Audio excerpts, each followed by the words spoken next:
Bonsoir. Bonsoir et bienvenue. Alors je tiens dans ma main un stylo à 4 couleurs. Vous connaissez tous, je pense qu'on a tous vu ce genre de stylo. Moi déjà à l'époque de l'école, je le voyais, donc il existe depuis des années. Alors en fait je vais vous parler, alors je ne vais pas rester 1 heure sur le stylo, mais c'est pour vous dire que vous avez du bleu, du vert, du noir et du rouge. Donc il y a 4 couleurs, il y a même des stylos, il y a beaucoup plus. Moi j'ai une question à vous poser, dans ces 4 couleurs, laquelle est la meilleure?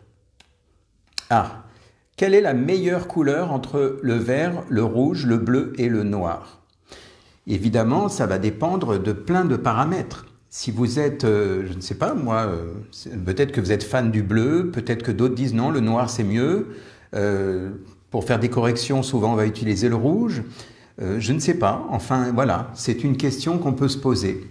Eh bien, en réalité, il n'y a pas de meilleure couleur, tout va dépendre du contexte. Par exemple, quelqu'un qui va corriger une dictée, il va peut-être préférer le rouge, parce que c'est mieux pour corriger. Personnellement, moi j'aime mieux le bleu. Bon, après, peut-être certains vont dire non, le noir c'est quand même mieux. Et on aura tous raison. On aura tous raison, pourquoi? Parce que finalement, il n'y a pas, j'allais dire, quelque part, il n'y a pas de distinction en fonction d'un critère choisi. En fait, ça va dépendre de chacun. Vous avez des gens qui vont dire non, moi je préfère le vert parce que c'est plus sympa. Et puis d'autres vont préférer encore une autre couleur. Et d'ailleurs, j'en ai vu des stylos comme ça où il y a même plus que ça. Il y a des fois une dizaine de couleurs. Et on pourrait vous dire, ben non, moi c'est mieux celui-là, c'est mieux celle-là. Donc il n'y a pas en fait un choix déterminé, ça va dépendre de chaque personne. Chacun a sa couleur et il y a peut-être même 2 couleurs qui vous plaisent plutôt qu'une seule. Alors pourquoi je vous parle de couleurs? Bien c'est pour vous dire que le monde fonctionne comme ça. Il n'y a pas en quelque sorte une façon de voir le monde. Il y a autant de façons qu'il y a d'êtres humains. Et l'idée, c'est pour vous dire que, par exemple, peut-être que parmi vous, il y a des gens qui ont les yeux grands ouverts sur la vie et qui ont peut-être conscience de certaines choses, alors que d'autres n'ont pas forcément cette même conscience. Il y a, vous savez, comme on dit des fois, tiens, il y a des gens, ils n'ont pas encore l'esprit, on va dire, ouvert à telle ou telle situation. Si je vous disais, par exemple, tiens, il faut absolument que vous croyiez en tel Dieu ou que vous adhériez à tel parti politique, eh bien, vous m'enverriez certainement sur les roses parce que vous vous diriez, mais non, mais pas du tout, moi c'est ça, c'est pas ça. Donc, quelque part, si j'y vais de façon frontale, si je vais vous faire passer un message de façon frontale en vous disant, tu dois croire en ceci ou en cela, même si moi, dans mon monde et dans ma vision, j'ai des preuves par A plus B que c'est ça qui est bon pour moi, eh bien peut-être que pour vous, soit vous n'êtes pas prêt, soit ce n'est pas du tout votre vision des choses. Et en fait, si j'y vais de façon frontale, c'est malheureusement ce que font la plupart des gens, c'est tu devrais arrêter de, ce n'est pas bien, ou alors c'est ça qu'il faut parce que c'est ça dans la vie qui est mieux. C'est telle couleur par exemple qui est mieux qu'une autre couleur. Eh bien oui, mais tout dépend du contexte. Donc en fait, l'idée, en quelque sorte, c'est de vous rendre compte que tout le monde n'est pas forcément prêt à entendre votre discours. En fait, le meilleur moyen de faire passer un message à quelqu'un, de toute façon, quoi qu'il en soit, c'est de lui parler à son niveau, là où il se trouve. Si vous y allez en confrontation ou en forçage, forcément la personne va vous dire « Non mais tu te prends pour qui? Moi je suis désolé, c'est pas vrai, c'est pas comme ça. » Parce que même si vous lui apportez les preuves par A plus B, dès lors où elle est dans sa façon de penser, dans sa croyance, dans son monde, eh bien cette personne aura beaucoup de mal à vous dire « Ah oui, tu as raison, ça doit être ça ». Surtout si elle croit en l'opposé. Imaginez, vous croyez en, je sais pas, en un parti politique et je vous dis « Non, il faut croire complètement au parti opposé ». Même si je vous donne les preuves par A plus B, ça marche aussi avec Dieu, même si je vous donne les preuves par A plus B en disant « Mais regarde, c'est marqué comme ci, comme ça », vous allez dire « Oui, c'est intéressant, mais quand même, j'ai quand même ma croyance à moi ». Donc, quelque part, tout ça, c'est pour vous dire qu'il n'y a pas quelque part de vraie ou fausse version. Toutes les versions sont valables dès lors où on peut, j'allais dire, les discuter, dès lors où on peut quelque part avoir des arguments. Et parfois, l'argument, ça peut être simplement la foi. Il suffit, si on parle de Dieu, par exemple, eh bien, vous pourriez apporter toutes les preuves par A plus B qu'il faut croire en ça plutôt que ça. Ben, si la personne elle a cette foi en elle, même sans preuve, eh bien, elle est capable de rester plantée dans sa façon de voir les choses, dans sa vision à elle. Et en fait, il est très difficile de déloger quelqu'un de ses propres croyances. Et l'objectif ici, c'est d'accepter que l'autre peut être différent. Tout à l'heure, je parlais de ceux qui ont ouvert les yeux par rapport à certaines choses, des gens qui ont conscience de certaines choses, là où d'autres ont les yeux encore complètement fermés et sont encore dans le monde de l'illusion, par exemple. Eh bien, si vous voulez réveiller quelqu'un qui est aveuglé par l'illusion de ce qui se passe dans la vie, eh bien, vous pouvez toujours essayer. Vous allez vous heurter en quelque sorte à cette personne parce que cette personne va rester plantée dans ses croyances. La seule chose que vous pouvez faire, c'est lui donner une information. C'est lui dire, tu sais, il existe telle version, telle information, etc. Mais seulement, vous allez juste véhiculer votre information pour lui dire, tu sais, voilà, toi tu as telle vision des choses, moi j'aimerais t'apporter une autre façon de voir les choses. Seulement, c'est à elle et à elle seule de faire son choix. C'est-à-dire que vous pouvez dire à cette personne, voilà, toi je sais comment tu fonctionnes, tu considères que la vie c'est ça, ça, ça. Bien, laisse-moi t'apporter ma vision des choses. Donc vous allez lui donner votre vision à vous. On a le droit, on a tous, j'allais dire, des versions différentes. Seulement, c'est son choix final qui prendra le dessus. Je veux dire que si vous cherchez à la convaincre en disant par exemple, oui, mais c'est comme ça qu'il faut croire, eh bien, quelque part, vous êtes en conflit avec cette personne. Et quand bien même vous lui apporteriez les preuves de votre façon de fonctionner, la personne va vous dire, oui, c'est sympa ce que tu dis, oui, effectivement, oui, ça a l'air d'être cohérent. Seulement, il y aura toujours un oui, mais. Seulement, moi, j'en démords pas, c'est comme je fonctionne que je préfère. Voilà, donc c'est de ça dont je voulais vous parler. C'est pour vous dire que tout à l'heure, je parlais du stylo à 4 couleurs, comme ça. Il n'y a pas, j'allais dire, la couleur la meilleure. De la même manière, si on parle des thérapies, il n'y a pas la meilleure thérapie, la panacée, en quelque sorte, qui ferait que ça sort du lot. La meilleure thérapie, ça sera la meilleure pour une personne et peut-être que ça ne sera pas du tout la meilleure pour une autre. Et en fait, j'allais dire, tout sera vrai en quelque sorte. Comme on dit, il faut de tout pour faire un monde. Et en quelque sorte, l'idée, ou alors on dit aussi les goûts et les couleurs, l'idée en quelque sorte, c'est de pouvoir respecter le fait que chacun peut être différent. Si vous avez, par exemple, conscience de certaines choses dans la vie, vous êtes, on va dire, éveillé en conscience parce que vous dites, moi, il y a longtemps que j'ai ouvert les yeux sur ça, eh bien, dites-vous que tout le monde n'est peut-être pas prêt, aujourd'hui, au moment où je vous parle, n'est peut-être pas prêt à avoir les yeux grands ouverts. Peut-être que pour eux, ça va leur sembler, mais impossible, impensable. Donc, tout ça, c'est pour vous dire, quelque part, pourquoi je vous parle de ça, c'est parce que j'ai récemment eu une discussion avec quelqu'un qui m'a dit « Mais bon sang, ça crève les yeux. Comment ça se fait que telle ou telle personne n'est pas consciente de ceci ou de cela ?» Et quelque part, on ne peut pas forcer la personne à ouvrir les yeux sur ce qu'elle ne voit pas. La seule chose que l'on puisse faire finalement, c'est lui donner une information en lui disant « Voilà ma version, voilà ce que moi j'observe ». Et ensuite, j'allais dire, c'est comme si on disait à la personne, maintenant, fais ton choix, fais-toi ton idée, ta propre idée. C'est elle et elle seule qui décidera finalement de ce qu'elle veut croire ou pas croire ou plus croire.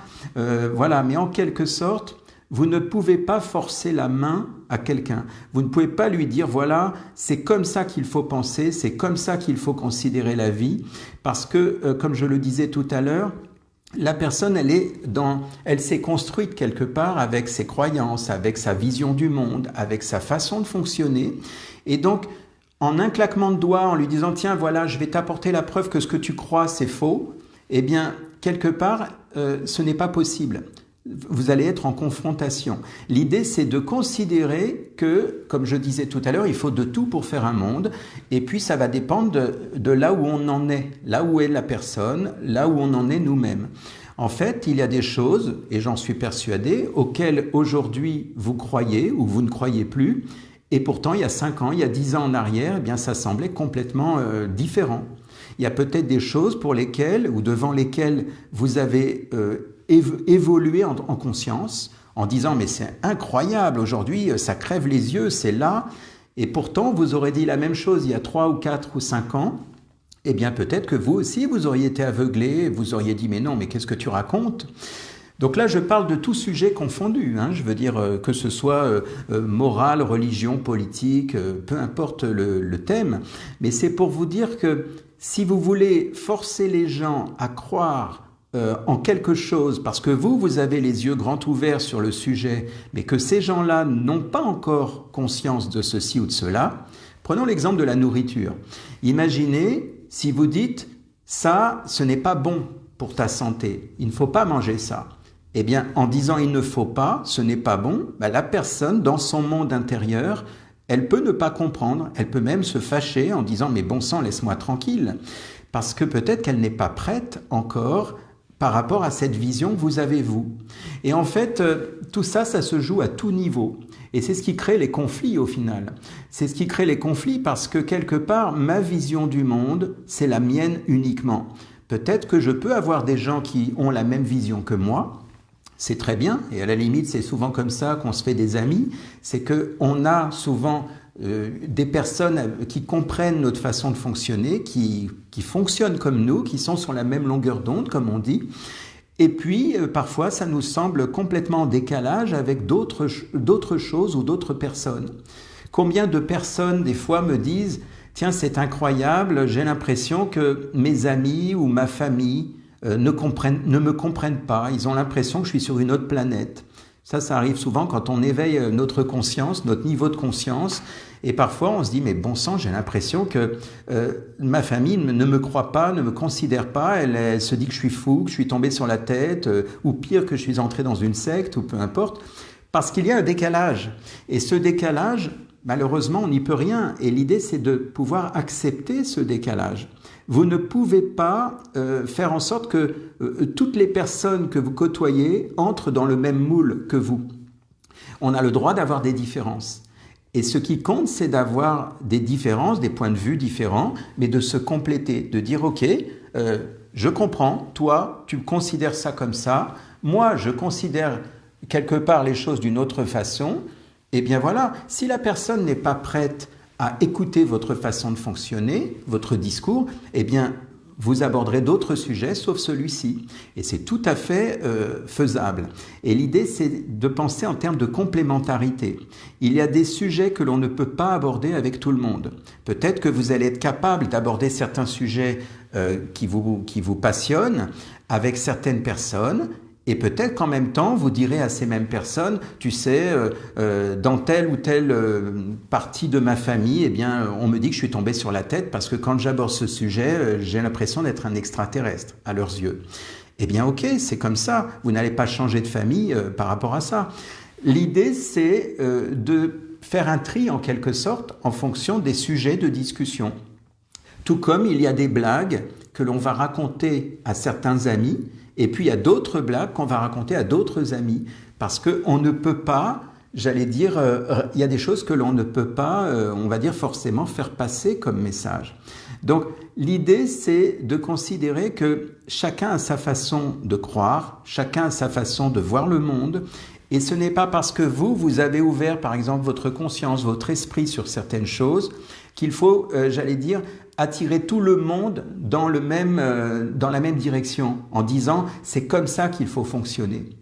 Ce qui est important pour faire ce discernement, c'est de vous rappeler que vous n'êtes plus la même personne qu'il y a 3 ou 5 ans en arrière. Et si il y a 3 ou 5 ans en arrière, on vous avait parlé de quelque chose que vous n'aviez pas vu et que vous avez vu aujourd'hui, vous auriez peut-être aussi envoyé bouler la personne en disant « non mais ça va pas, de quoi tu parles, mais t'es pas bien ». Eh bien, laissons les gens, entre guillemets, qui ne sont pas encore, on va dire, dans cette conscience, ce n'est pas une tare, laissons ces gens qui ne sont pas encore dans ce niveau de conscience, dans cette vision des choses, tout niveau confondu, hein, peu importe, laissons-les prendre le temps d'évoluer à leur rythme. Chacun vit son expérience en fonction de là où il en est. J'allais dire, c'est comme les fruits dans un arbre, et ben vous en avez qui vont mûrir plus vite que d'autres. Eh bien, ok, on va pas forcer les choses. S'il y a des fruits qui ont mûri moins vite, on ne va pas forcer les fruits en disant bon, dépêchez-vous, les autres ils sont mûrs et pas vous. Eh bien, voilà. Et encore, moi je parle de mûrir, comme si c'était, on va dire, mieux que. Là, on ne parle même pas de dire les fruits mûrs et les fruits pas mûrs, parce que là, ça crée une sorte de niveau, en disant oui, voilà, il y a ceux qui sont mûrs et puis il y a les autres. Ce n'est pas, on va dire, une échelle. C'est plus à considérer comme des visions de la vie, du monde, de ce qu'on imagine. Ce n'est pas, je veux dire, parce que quelqu'un mange d'une certaine façon qu'il est moins bien que vous. Ce n'est pas parce que quelqu'un n'a peut-être pas ouvert les yeux sur des choses devant lesquelles vous avez une totale conscience, que ces gens sont des tares, en quelque sorte. C'est que chacun a une vision des choses, chacun évolue en fonction de là où il se focalise. Voilà, il y a peut-être des thèmes dans lesquels vous êtes tout à fait en conscience, en éveil, et à l'inverse, il y a peut-être des thèmes dans lesquels vous n'avez pas encore ouvert les yeux. Parce qu'en fait, eh bien, chacun a son expérience, chacun va avancer à son rythme en fonction de là où il va. Donc, c'est pour ça que je vous disais tout à l'heure qu'il n'y a pas, j'allais dire, la meilleure thérapie, la meilleure couleur, la meilleure façon de voir le monde. J'allais dire, il y en a autant qu'il y a de personnes. Et c'est valable dans tous les domaines. Je veux dire, aussi bien là je parlais de thérapie, mais ça peut être valable dans plein d'autres domaines. Donc l'idée, c'est vraiment de considérer que chacun se trouve là où il doit être à un moment donné. Si vous avez des amis, de la famille, je ne sais pas, des contacts, qui ne vous comprennent pas ou qui ne sont pas d'accord avec vous, eh bien, j'allais dire, seulement le seul pouvoir que vous avez, c'est de leur donner une information sur votre façon de voir. Et après, j'allais dire, c'est à prendre ou à laisser. Vous ne pouvez pas influer en disant « il faut absolument que tu crois en ça parce que moi j'y crois ». Ce serait égoïste. Et d'ailleurs, qui vous dit que vous auriez raison? Peut-être que c'est eux qui ont raison. On n'en sait rien au final. Donc, l'idée, c'est finalement de pouvoir... Ça rejoint un petit peu un direct que j'ai fait récemment en vous disant par rapport notamment à tout ce que l'on trouve sur Internet, entre ce qui est vrai, ce qui est faux, la version 1 et la version 2 qui sont complètement en opposition. Eh bien, personne ne pourra vous dire quelle est la vraie version. Parce que la vraie version, c'est celle que vous ressentez comme étant vraie pour vous. Peut-être qu'elle sera vraie aujourd'hui et qu'elle sera fausse demain. Peut-être que vous croyez que la fausse version, finalement, est une fausse version et que demain, vous allez ouvrir les yeux en disant « mais bon sang, c'était vrai ». Et finalement, vous ne pouvez pas subir l'influence de quelqu'un qui va vous dire « il faut croire en ça ». Que ce soit pour la politique, la religion, que ce soit pour n'importe quoi, eh bien, l'idée, ça vous renvoie à vous-même. L'idée, c'est de vous faire vous-même votre propre raison selon votre ressenti. Parce que votre façon de voir le monde, elle peut être complètement différente aux yeux des autres, et vice-versa. Donc, si vous cherchez absolument à ce que les autres entrent dans votre moule, dans votre vision, vous êtes en train, quelque part, de jouer un petit peu de façon égoïste, en fait. Vous êtes à la fois dans le côté égoïste et en même temps, si vous êtes dans l'idée que ça sera bien pour lui ou elle, parce que là, il est en train de se planter et ça va pas, il faut absolument que je le ramène, entre guillemets, sur le droit chemin, alors là, vous vous prenez pour un sauveur. Et pour le coup, eh bien, on ne peut pas sauver les autres. On ne peut se sauver que soi-même. On peut informer la personne en lui disant « Attention, moi, j'observe quelque chose que peut-être tu ne vois pas, je te donne l'information, mais au final, ça lui appartient. C'est sa décision, c'est cette personne-là qui va prendre la décision en disant « Ok, crois ce que tu veux, mais moi, je reste sur mes positions. » Eh bien, c'est ok. C'est que peut-être cette personne a besoin à son niveau, de vivre certaines expériences, ça lui appartient. Il n'y a rien de bien ou de pas bien à ce que la personne, par exemple, ait les yeux ouverts ou n'ait pas les yeux ouverts sur telle ou telle situation. L'idée, c'est vraiment de se dire que chacun est responsable et chacun a le droit de voir, comme on dit, midi à sa porte. Et donc, si vous donnez une solution clé en main à l'autre en disant « c'est comme ça qu'il faut que tu crois, c'est ça la vie, je t'apprends la vie, c'est comme ça », alors déjà vous devenez le sauveur, mais en plus de ça, quelque part la personne peut rejeter, de façon des fois même violente, la solution que vous lui apportez sur un plateau. Pourquoi? Parce que dans son monde intérieur, ça ne colle pas, en tout cas à ce jour. Donc rappelez-vous peut-être d'une chose, c'est que, comme je l'ai dit tout à l'heure, chacun est là où il se trouve, là où il doit être, au moment précis. C'est-à-dire que peut-être que dans 1 heure, il changera d'avis, et peut-être que c'est OK, hein, mais voilà.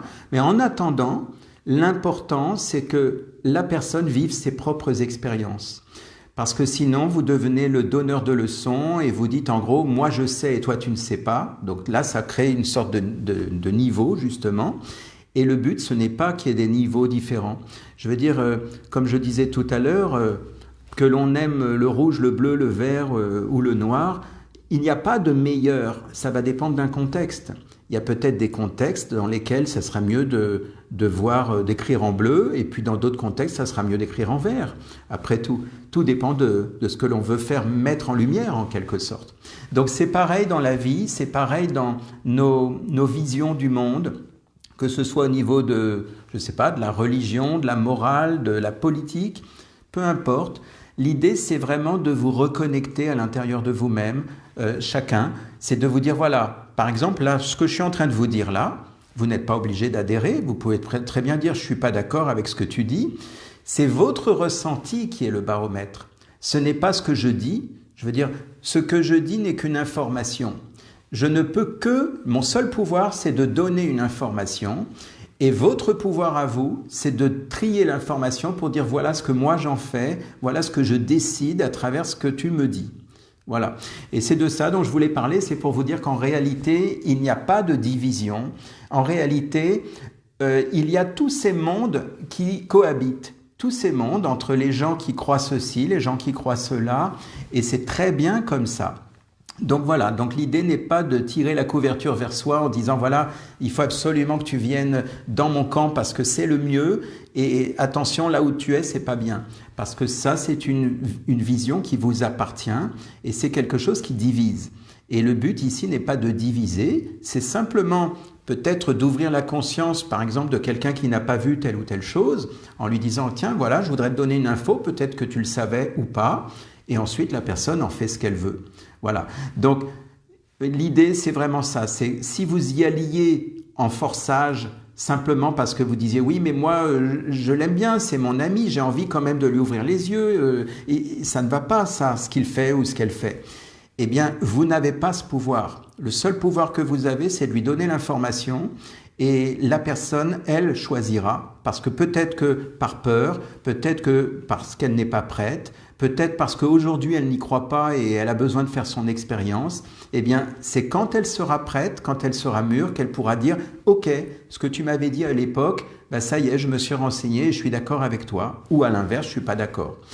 Voilà donc ce que je voulais aujourd'hui partager avec vous et j'espère que ça vous a plu et donc à vous de vous faire votre résumé intérieur de tout ce que j'ai dit et à vous de décider selon votre choix personnel. Bonne soirée à tous et merci.